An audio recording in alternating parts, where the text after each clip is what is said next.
Hello mga ka-busy mind. So ngayon nag-terminate na tayo ng panel na for loop addressable fire alarm panel na ito. So ito yung termination niya. Yan. Loop 1 and loop 2. Ito yan. S plus, S minus. Yan ang out na cable papunta sa unang device. Yung return na cable, yung R plus, R minus.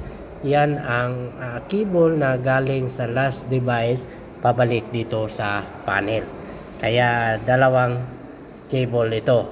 So in and out ito. Apat na loop ito na addressable panel. So ito naman sa baba, ito ay para sa sounder. Conventional sounder. Kapag walang sounder na conventional na i-connect natin dito, kailangan lagyan natin ng resistor para hindi ito mag-fault. May auxiliary naman dito na 24 volts kapag kailangan natin. Ito naman ay alarm relay terminal. Dito may normally open, normally close, common. Dito naman sa fault, mayroon ding normally open, normally close, common. So ganyan ang panel na ito. So tandaan natin, ang fire alarm panel ay isang electronic system na kung saan ay napaka-complicated ang fire alarm panel. So kailangan may idea tayo about sa mga electronics para hindi tayo sira ng isang panel kasi may halaga ang panel. Depende yan sa loop, kung ilang loop ang panel.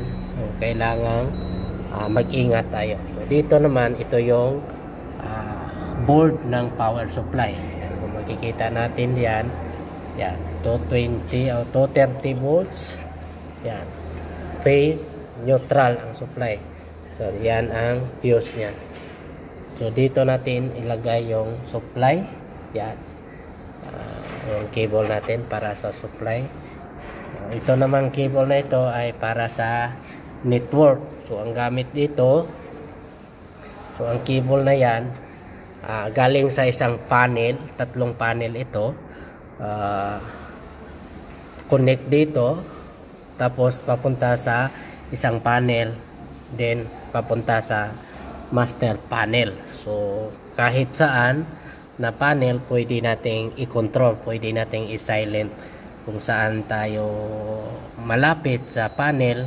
Kung may trouble or alarm, so pwede nating i-silent yan. So yan ang gamit ng network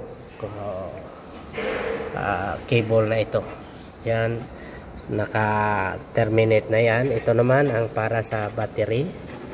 Yan, lagyan natin ng battery backup na 24 volts, 7 Ah o ampere hour ang lagay natin.